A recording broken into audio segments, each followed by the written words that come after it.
Mundial de Saúde fez uma pesquisa e eles afirmaram que 56,9 milhões de pessoas estão morrendo nesse exato momento de vários problemas, não só de Covid, mas problemas que trazem a morte instantânea sobre a vida de uma população. E eles vão destacar 10 principais causas no mundo inteiro. A primeira grande causa de morte no mundo inteiro é a cardiopatia isquêmica. A segunda, o acidente vascular cerebral, o famoso AVC. O terceiro, doença pulmonar crônica. A quarta, infecções pelas vias respiratórias inferiores, bronquite, asma, Alzheimer e outras doenças. Sexta, câncer de pulmão, traqueia, brônquios. Sétimo, diabetes. Oitavo, acidente de trânsito. E nona, doenças diarreicas. E décima, tuberculose. A lista é realmente ampla. Mas quando nós vemos o quadro de enfermidades no mundo inteiro, de doenças que cefam as vidas das pessoas, volta e meia você vê alguém dizendo, mas aquela pessoa ressuscitou. Essa palavra ressurreição está vinculada a alguém que sofreu, por exemplo, um acidente de trânsito muito grave, está aqui nessa lista, e os paramédicos, os enfermeiros, primeiro socorro, conseguiu reavivar o coração, ressuscitar o coração daquelas pessoas, ou até mesmo o cérebro daquela pessoa. Volta e meia você escuta esse termo, fulano ressuscitou. Houve uma ressurreição, a pessoa estava morta e eles conseguiram, através de um desfibrilador, por exemplo, trazer vida de novo àquela pessoa. Olha para esse texto trata hoje da ressurreição. Não de uma ressurreição semelhante a essa que nós estamos falando dos médicos, dos enfermeiros, dos paramédicos, dos remédios, das máquinas que realmente conseguem trazer muita gente, graças a Deus. A ciência ela é evoluída e muita gente consegue sobreviver, por exemplo, um AVC, que a gente ouve aí toda hora falando deu um derrame, e a máquina conseguiu ressuscitar aquela pessoa de novo. Quando a gente olha para esse texto aqui, é um outro tipo de ressurreição. De fato é uma ressurreição de alguém que tinha falecido, que já estava indo ser ali o cortejo, ser enterrado naquele cemitério. Eu estou muito alegre em poder ler o Evangelho de Lucas, e eu espero que a cada vez mais você vai ficando alegre também, assim como eu estou, em estudar o Evangelho de Lucas, porque esse Evangelho além de ser um Evangelho que traduz as boas novas do reino de Deus, o ministério de Jesus, é um Evangelho profético. É um Evangelho que nos informa o que devemos esperar, o que vai acontecer. Hoje, por exemplo, tem um tom escatológico, profético, na ressurreição desse filho da viúva de Naim aqui. De fato, Lucas é profético. Ele nos revela claramente que a gloriosa profecia de Isaías, capítulo 53, cumpre-se em Cristo Jesus, e indubitavelmente o Redentor prometido, ele se estabelece com autoridade, com poder, capaz até de vencer a morte, e dizer, rapaz, levanta, vem de novo, volte de novo. Enfatizo a necessidade do estudo da profecia como o coração do crente. O coração do crente precisa bater, arder, a mente do cristão precisa estar ligada, porque Jesus está voltando, e o Evangelho de Lucas trata a respeito profeticamente da vinda, e revela coisas sobre a vinda por vir de outro modo que não seria possível a gente saber, como está lá em capítulo 12, 47 e 48. Esse é um Evangelho que proclama diante de todos nós a vida por vir de Jesus, e Ele concederá uma honra e alegria que são quase inconcebíveis. É só você dar uma olhadinha no capítulo 12, 37, de modo que o mundo em confusão acerca do futuro, para Lucas, é muito relevante trazer isso aos seus escritos, para que a igreja possa estar preparada. O mundo estará num caos, mas você não, porque você está preparado para estar com o Mestre, com o Senhor Todo-Poderoso. Amém? É um evangelho especial. Leia Lucas, marque Lucas, coloque Lucas no seu coração. Irmãos, no domingo passado nós trabalhamos, veja, e estudamos do versículo de número 1 ao versículo de número 10, a extensão da fé. A fé não é meritocracia, não é meritocrática, não é algo que é autoritária. A fé você possui, e a fé não está na sua dignidade também, porque nós somos pessoas indignas. Aí nós estudamos no domingo passado o perfil do centurião, alguém que era um comandante de 100, alguém que tinha um escravo que estava doente, e ele envia então pessoas para falar com o mestre, para que pudesse curá-lo. Depois os anciões, depois ele envia os amigos. Aquele centurião sabia que só Jesus podia curar, e no seu coração ele falava: eu não sou digno de receber na minha casa o maior comandante que existe de todos, que é o Senhor Jesus. E isso vai despertar um senso tão crítico no nosso Senhor Jesus Cristo, que ele diz que nem em Israel ele viu tamanha fé como a fé daquele centurião. Nós vimos isso. Os anciões judeus disseram: ele é digno. Então Jesus foi com eles.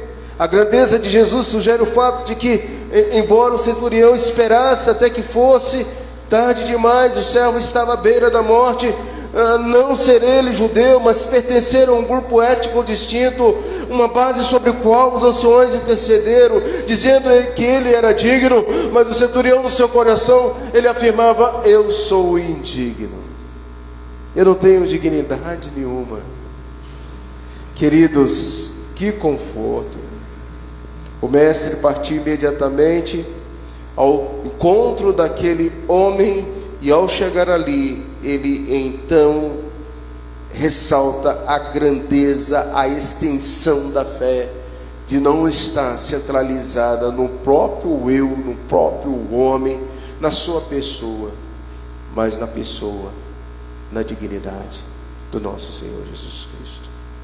Isso foi assunto passado. Hoje eu quero trazer para nós o seguinte resumo: Jesus empreendeu voluntariamente a ressurreição. Essa ressurreição que a gente viu aqui foi algo voluntário de Jesus, e no final nós vamos verificar essa voluntariedade do Senhor Jesus em relação a gerar a vida, em relação a ressuscitar aquele que já estava morto. O filho da viúva estava morto. Num panorama geral, do versículo 11 ao versículo 17, o que você tem aqui? Você tem a ressurreição do filho da viúva de Naim. E quais são? Então preste atenção no quadro que se pinta aqui. Nós temos aqui nesse pequeno quadro, nós temos o jovem que tinha falecido, nós temos uma viúva que estava sofrendo, nós temos o cortejo que estava ali, as pessoas que choravam a morte daquela pessoa, a grande multidão, e principalmente, além de você ter a sua atenção centrada consecutivamente em Deus, na viúva e em Jesus, você vai ver também a reação da própria multidão diante desse milagre que aconteceu. Então vamos dar uma olhadinha dentro daquilo que o versículo de número 11 e 12 nos coloca.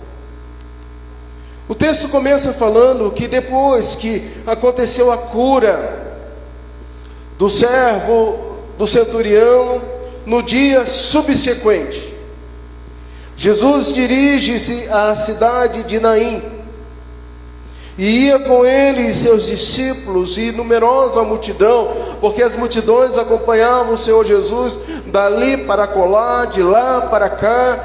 As multidões queriam na realidade ver uma grande demonstração de poder do Senhor Jesus. Quem sabe Jesus dessa vez estaria fazendo uma multiplicação, quem sabe Jesus dessa vez estaria curando um leproso, quem sabe dessa vez alguém da multidão poderia receber uma bênção. E as pessoas iam pedindo, as pessoas iam com uma expectativa muito grande seguindo o Senhor Jesus, mas havia aqueles também que queriam aprender com profundidade os ensinamentos de Jesus. Havia muitos que estavam admirados das doutrinas e dos ensinamentos do Senhor Jesus. De fato, o versículo 11 e o versículo 12, há uma conexão enorme com o contexto anterior que nós citamos. Esse milagre ocorre pouco depois da cura do servo do centurião, o escravo que estava à beira da morte, do versículo 1 ao versículo 10, nós já citamos aqui. Mas aqui agora, o filho da viúva já tinha morrido literalmente. Um estava para morrer, estava vivo ainda. Foi fácil talvez para alguns, na cabeça de Jesus, dizer: não, mas esse escravo não tinha falecido, ele só estava febril, ele só estava doente, e o Senhor Jesus então foi fichinha para Jesus. Agora eu quero ver Jesus ressuscitar um morto. Imagine você naquele contexto. Esse relato não se encontra em nenhum outro lugar da Bíblia. Dê uma olhadinha aí no tema, vê se você tem alguma citação de outro texto. Não. É exclusividade do Evangelho de Lucas, essa citação. Esse relato não se encontra em nenhum outro lugar da Bíblia. Naim provavelmente era atual nem a localização pitoresca, e podemos imaginar que ela ficava situada a 10 quilômetros do sudoeste de Nazaré, isto é, 40 quilômetros mais ou menos sudoeste de Cafarnaum. Na sua cabeça você já sabe algumas coisas. Você já sabe que Cafarnaum foi o centro da anunciação do Evangelho com Jesus, foi o quartel-general de Jesus. Cafarnaum. Nesse exato momento em que esse cortejo segue, sai pelo portão da cidade. Veja, dia subsequente, uma da cidade chamada Naim ia com ele os seus discípulos e numerosa multidão. Versículo 12: ao se aproximar da porta da cidade. Meus queridos, muitas pessoas acham que foi uma coincidência naquele momento que aquele cortejo ia atravessando o portal da cidade para dirigir-se ao lugar dos mortos, ao cemitério. Jesus estava passando por ali. Quantas vezes você acha que as coisas que acontecem com você são coincidências? Será que existe coincidência na vida do cristão? Por coincidência Jesus estava presente, por coincidência houve um livramento, por coincidência não aconteceu isso, por coincidência choveu essa semana, passou um grande vento aqui na nossa igreja, o muro caiu e por coincidência não tinha ninguém passando debaixo do muro. Por coincidência eu voltava lá do Valparaíso essa semana, parou uma fila de carro na minha frente, eu parei por trás do camarada e me bateu por trás. Por coincidência não aconteceu nada comigo. Existe coincidência? Talvez você ache que é coincidência as coisas que acontecem. Talvez tem crente achando que é coincidência isso, é coincidência aquilo. Seria meramente esse encontro de naquele exato momento, o povo ia andando, chorando, a viúva chorando, e eis que aquele que é o vencedor sobre a morte foi o primeiro a ressuscitar, tem todo o poder sobre a morte, já vai passando. ou isso foi Deus, soberania de Deus, propósito de Deus. O cristão entende que todas as coisas é soberania de Deus, vontade de Deus, propósito de Deus. Ou você entende isso na sua vida, ou você vai sempre pensar somente do ponto de vista humano. Do ponto de vista humano, você pode até pensar que isso não houve planejamento, foi coincidência. Mas do ponto de vista de Deus não existe. Do ponto de vista divino, todas essas notáveis coincidências devem ser consideradas como tendo sido incluído no planejamento de Deus, no plano de Deus, na soberania de Deus, na vontade de Deus, de nenhuma maneira tal que jamais anularia a responsabilidade humana de naquele cronos e naquele kairos Jesus está passando. Coloca isso na sua vida já, meu irmão. Aplica isso na sua vida. Não há coincidências na sua vida. O que há é planejamento de Deus, vontade de Deus, soberania de Deus. E que nesse momento Deus está regendo, que Deus está passando, que Deus está contigo. Não tema, varão, confia no Senhor de todo o teu coração, de todo o teu entendimento, de todas as tuas forças. Creia. O fato é que essas coincidências se encontram realmente incluídas dentro do propósito eterno do Senhor, sábio, soberano, imutável, eficaz, plano de Deus. De fato que não é mais coincidência, mas vontade clara, apresentado pelo Senhor nas Santas Escrituras. Salmo 31, queridos, versículo 15. Provérbios 16, 4, 33. Daniel 4, 34, 35. Os que os seus olhos viram ainda em substância, como diz lá o Salmo 139, eu gosto muito do Salmo 139, dê uma olhadinha lá, o Salmo 139, versículo 16, olha só. Olha o que o salmista diz a respeito da nossa vida. Salmo 139, versículo 16. Os teus olhos me viram a substância ainda informe.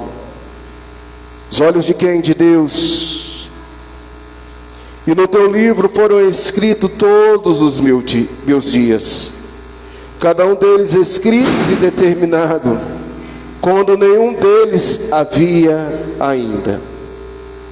A onisciência de Deus é tão grande, a onipresença e onipotência do Senhor é tão profunda, que Ele é capaz de dizer que esse momento em que o filho da viúva estava passando ali, sendo no cortejo, era do pleno conhecimento de Deus, e que Deus sabia que Jesus Cristo estaria ali, e que Ele ressuscitaria. Todos os teus dias, todos os nossos dias foram escritos para que possam serem vividos. Respire fundo, você vai viver todos os capítulos que Deus escreveu, nem a mais e nem a menos, porque Deus é um Deus onisciente, onipotente, onipresente. Assim, nós podemos compreender que dentro da ótica de Deus não houve coincidência, mas houve planejamento. Mas o nosso texto, volta lá para Lucas, não termina só com a atuação de Deus. Os versículos que se seguem agora, meus irmãos, 13, vai tratar exatamente do papel do Senhor Jesus Cristo. 13, 14 e 15. Note no versículo de número 13: vendo o Senhor se compadeceu dela, ele disse: não chores. O título Senhor, que Lucas reconhecia Jesus como Senhor, é claro, e também à luz dessa passagem anteriores, mas o evangelista apresenta outras pessoas que se dirigem a Jesus como Senhor. Em Lucas 6,46, Lucas cita Jesus por sua vez, outros lhe dizem Senhor, Senhor. Em Lucas 6,5, Senhor do sábado. É uma autodesignação de Cristo. A presente passagem 7,13 é a primeira em que o próprio evangelista usa o termo Senhor para descrever Jesus.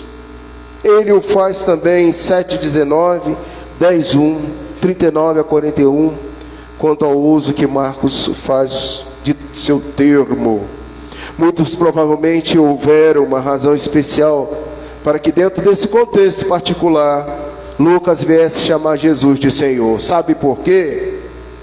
Porque a situação daquele que estava ali precisaria de um senhorio sobre a sua vida. O senhorio capaz de vencer a morte era somente Jesus. E outra boa tradução, nós podemos entender que o coração de Jesus se condoeu por ela. E possivelmente esta seja uma das melhores traduções do original. Ela foi adotada por Phillips, quando ele diz assim: o seu coração se moveu de compaixão por ela. Williams diz: o fato é que Jesus estava profundamente comovido pela dor dessa senhora, contudo teria parecido estranho aos ouvidos que ali estavam, numa ocasião em que geralmente participava-se do velório para chorar. Havia até uma companhia que recebia dinheiro para chorar. As pessoas contratavam as capideiras para chorar. Então muitas pessoas ganhavam por estar no cemitério chorando o corpo de uma pessoa. Havia pagamento. As pessoas se preocupavam com isso. Mas quando Jesus se aproxima, veja o versículo 13. Além do Senhor Jesus, aquele que é poderoso, que tem poder, autoridade sobre a morte, o Senhor Jesus disse para ela: não chores. Irmãos, vamos analisar esse quadro aqui comigo? Primeiro, era uma viúva. Isso significa que seu marido havia falecido antes do seu filho jovem. Você imagine uma senhora ficar viúva, no contexto em que a sociedade era uma sociedade patriarcal. Ela já não tinha o seu marido, e o seu único filho agora morre. O que será dessa senhora? Dentro da sociedade, ela seria uma pessoa jogada, excluída. Quando Jesus se aproxima daquela senhora, ele olha a natureza, a história dessa senhora, a situação dessa senhora. Jesus conhecia tudo que Moisés colocou lá na lei. Nós já sabemos a respeito do estado da viúva, do órfão. Nós já conhecemos. Os anciões, os líderes da sinagoga saberiam usar muito bem a lei de Moisés para acudi-la socialmente. Eles eram obrigados a amparar essa senhora socialmente. Mas Jesus, ele olha e ele tem compaixão, ele se dói dessa senhora, e a primeira coisa que ele diz, veja o versículo de número 13, ele diz assim: não chores, não chores, não chores mais. Ou como se pode também traduzir no original: pare de chorar. Essa ordem seria ilógica, ao menos que aquele que pronunciasse essas palavras pudesse eliminar a causa das lágrimas da viúva, que era a morte do seu filho único. Esse jovem era filho único.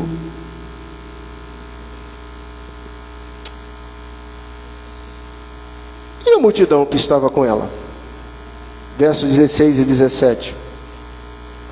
Todos ficaram possuídos de temor.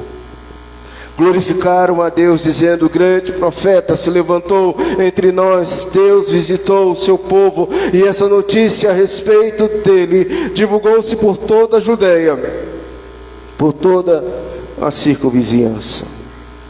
Aqueles que foram testemunha desse milagre estavam aturdidos. Davam-se conta de que somente Deus podia levantar os mortos, e por isso não se equivocaram em dar glória a Deus. Jesus, porém, realizou suas obras maravilhosas de poder, de compaixão, não em decorrência do reconhecimento que recebia, mas a despeito do fato de não receber o que merecia. Isso realça a sua grandeza, faz com que a sua glória resplandeça de forma ainda mais resplandecente, e assim conclui que essa história fortalece a fé e os leva mais para perto de um Salvador, um profeta infinitamente maior qualquer outro, ao passo deles afirmarem: grande profeta se levantou entre nós, Deus visitou o seu povo. Meus queridos irmãos, a confissão de fé do Westminster diz que um dos ofícios especiais de Jesus, o ofício do Senhor Jesus, é empreender voluntariamente. Jesus, ele usa da sua voluntariedade para estancar o choro daquela pessoa, daquela viúva, para fazer aquele que estava morto, inerte, caminhando para o cemitério, sentar no caixão e começar a falar. Você imagina o que aquele jovem falou? Se fosse um jovem neopentecostal, ele falou assim: eu tive nos 7º céus, eu visitei os céus, eu andei nas ruas de ouro. Você não já ouviu quantas e quantas pessoas falaram as coisas assim? Se fosse um jovem presbiteriano, o que ele falaria, hein? Se fosse você, o que você falaria? Eu não sei o que ele falou. Mas uma coisa eu tenho certeza: ele glorificou a Deus pela sua vida. Uma coisa eu sei, que eu estive morto e agora revivi. Você um dia esteve morto e reviveu, ressuscitou, encontrou o Senhor. Meus queridos irmãos, Salmo 47, versículo 8: então eu disse: eis aqui estou, no rolo do livro está escrito a meu respeito, agrada-me fazer a tua vontade, ó Deus meu, dentro do meu coração está a tua lei. Filipenses 2, 5, 8: tendes em vós o mesmo sentimento que houve também em Cristo Jesus, por ele, subsistindo em forma de Deus, não julgou com usurpação o ser igual a Deus, ante a si mesmo se esvaziou, assumindo a forma do servo, tornando-se semelhante a de homem, e reconhecido em figura humana, a si mesmo se humilhou, tornando-se obediente até a morte, e morte de cruz. Natureza humana de Jesus aqui, bem estampada em Filipenses, para dizer que ele teve compaixão, voluntariamente, daquela viúva, e fez o que o Pai assim havia determinado. Irmãos, podemos concluir a nossa reflexão dessa noite. Qual a finalidade da voluntariedade de Jesus em efetuar essa ressurreição? Por que Jesus foi voluntário em ressuscitar esse jovem? Não foi só por causa da ação social, porque a igreja teria que cuidar daquela viúva. A história da viúva ia continuar. A viúva tinha saúde, a viúva ia enterrar o seu jovem, ela ia voltar para casa sozinha, solitária, ia apresentar a sinagoga, e a sinagoga agora tinha o dever de cuidar dela. Está na lei. Eles sabiam disso. Mas qual foi a finalidade da ressurreição desse jovem? A finalidade da voluntariedade de Jesus e efetuar a ressurreição pode ser vista das seguintes maneiras, da seguinte forma. Primeiro, só lhe dei glória. Esse é um dos pontos que eu mais cito da reforma. Está chegando o dia 29, a mocidade vai fazer o culto da reforma, Janaína já está preparando com os jovens, e agora venha, tá, vamos estudar, só lhe dei glória. E essa é a minha fala: só lhe dei glória. Os outros, vocês arrumam outras pessoas aí. Só lhe dei glória. A primeira coisa da ressurreição desse jovem foi demonstrar a glória de Deus. A ressurreição é a vitória de Cristo sobre a morte. Tragada definitivamente foi a morte. Meus irmãos queridos, todos nós um dia vamos passar pelo portal da morte física. E quando você passar pelo portal da morte física, você vai estar vivo do outro lado. Você não vai estar morto, nós sabemos disso. Não há morte para os cristãos. O que há é vida eterna, é vitória eterna. A glória do Senhor é projetada através da ressurreição. Nesse exato momento aqui, a multidão, a viúva, os líderes da sinagoga, os discípulos de Jesus, a história, a igreja presbiteriana do Brasil em Santa Maria, depois de tantos e tantos anos, está estudando algo que aconteceu ali, por causa da ressurreição, porque só lhe dei glória. A vida é para a glória de Deus, a morte é para a glória de Deus, tudo é para a glória de Deus, porque dele, por meio dele, para ele, só lhe dei glória. Segundo aspecto, a compaixão de Jesus. Jesus, em alguns outros textos, poucos textos, você vê a reação de Jesus. Nós vamos ver ainda Jesus chorando pela morte de Lázaro. Vamos ver Jesus falando: ó, saiu virtude de mim. Alguém me tocou, saiu virtude, eu senti que alguém foi curado. Mas você está vendo aqui agora Jesus tendo dó, compaixão de uma viúva, compaixão de Jesus. Isso significa Jesus se comoveu por aquela pessoa. Jesus se comove por você. Jesus se comove por seu estado agora, seu coração, sua mente, seus porquês, seus paraquês. Ele se comove. Terceiro lugar, queridos, a multidão testemunhou o poder divino de Jesus. Jesus, ao ressuscitar o filho da viúva, leva aquela multidão ao êxtase. Você pode ver, é como se fosse um gol. Num grande time de futebol, num grande estádio, ele ressuscitou, olha o que ele fez, é um profeta entre nós. Deus agora, só agora que Deus visitou o povo, só agora, por causa de uma ressurreição. Vamos ser sinceros, se você estivesse ali, talvez alguns crentes iam sair correndo, com medo. Agora como estava morto, senta agora no caixão, começa a falar. Que história é essa? Vamos ser sinceros.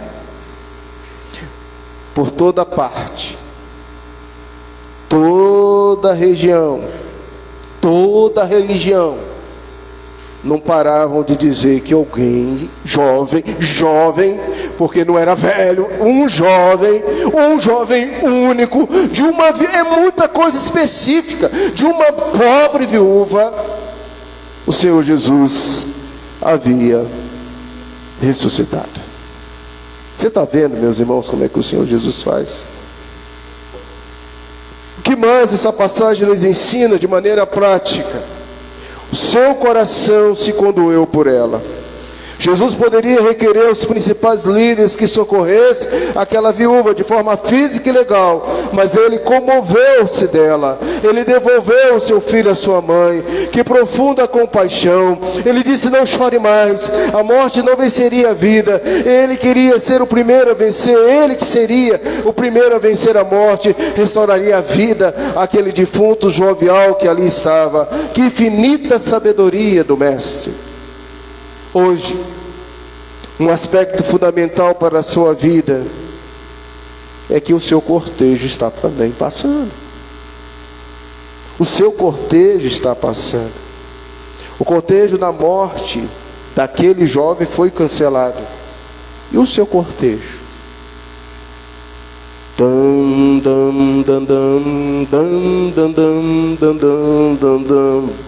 Ih, está fraco demais. O cortejo está passando. Você quer vida? Hoje é o dia de vida, de ressurreição, de encontro com Jesus. Hoje você pode ter a sua vida ressurreta em Cristo Jesus.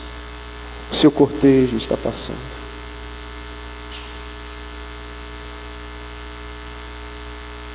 Ele disse ao jovem: levanta-se. Ele ordenou a morte: sai desta vida. Que autoridade que Jesus tem. Aquele que estava morto, senta. A palavra de ordem de Cristo é: restaura, ó jovem, a tua vida. Que maravilhoso poder de Jesus.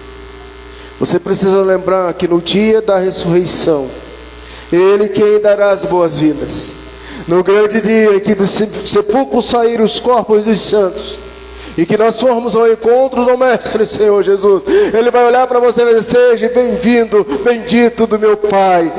Entre nas moradas que eu preparei, que desde a fundação do mundo está preparada para você. Entre. Ou talvez você pense: mas pastor, isso está tão longe da minha vida. Mas isso pode acontecer hoje, se os seus olhos fecharem, se faltar a respiração, se uma dessas mortes que nós falamos lá, causas de mortes, nós falamos lá, te encontrar. Você está preparado para estar com Jesus? Porém hoje Ele tem uma palavra de ordem para você. Qual é a palavra de ordem de Jesus para você nessa noite? Levanta-te e senta-te. Vai e não peques mais. Santifique a sua vida, porque hoje eu vou fazer maravilhas no meio de vós. Qual é a palavra do Senhor Jesus? Volte, venha comprar de graça salvação, vinho, leite, venha, todos que estão cansados, oprimidos, sobrecarregados, e eu vos aliviarei. Qual é a palavra de ordem para mim, para você, para essa igreja? Nós estamos mortos nos nossos delitos e pecados, e somente o Senhor Jesus pode nos ressuscitar. Qual é a palavra de ordem?